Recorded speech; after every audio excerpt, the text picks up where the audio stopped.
Shampoo করার পর conditioner apply করছো, তারপর যখন চুলটা ওয়াশ করছো দেখতে পাচ্ছ হাতের মধ্যে মুঠো মুঠো চুল উঠে আসছে।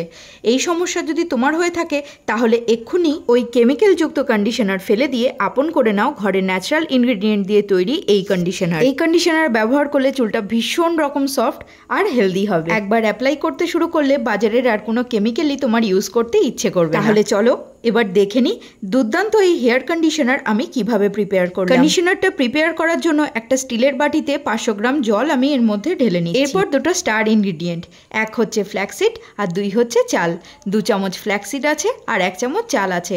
জলটা যখন উষ্ণ গরম হয়ে আসবে তখন ওই বাটির জলের মধ্যে দিয়ে দেবো এই দুটো উপকরণকে। ফ্ল্যাক্সিডের মধ্যে এমন কিছু উপকারী নিউট্রিয়েন্টস আছে যা আমাদের মাথার চুলে সফটনেস এনে দেবে, ঝরে পড়া আটকাবে এবং নতুন হেয়ার গ্রোথ হতেও হেল্প করবে। এরপর বাকি রইল চাল, যা আমাদের স্ক্যাল্পে গিয়ে জরুরি পুষ্টি প্রদান করে।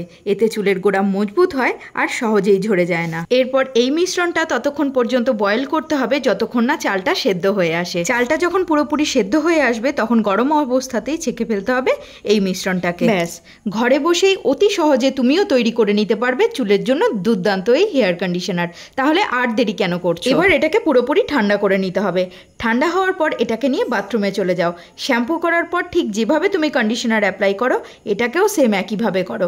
এটা তোমার স্ক্যাল্পে গেলেও কোনো সমস্যা করবে না। বাজার চলতি কন্ডিশনারগুলো কিন্তু স্ক্যাল্পে লাগাতে নিষেধ করা হয়, কিন্তু এটা সম্পূর্ণ নিরাপদ। ঘরে তৈরি এই কন্ডিশনার কিন্তু চুলের জন্য খুবই উপকারী।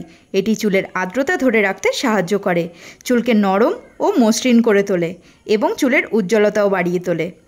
রুট টু লেন্থ অবধি অ্যাপ্লাই করে 15 মিনিট রাখো, তারপর প্লেন জল দিয়ে খুব ভালো করে ধুয়ে নাও। আমি যেহেতু ক্যামেরার সামনে তোমাদেরকে দেখাচ্ছি তাই একটা শাওয়ার ক্যাপ পরে 15 মিনিট অপেক্ষা করেছি, তারপর প্লেন জল দিয়ে খুব ভালো করে চুলটা ধুয়ে নিয়েছি।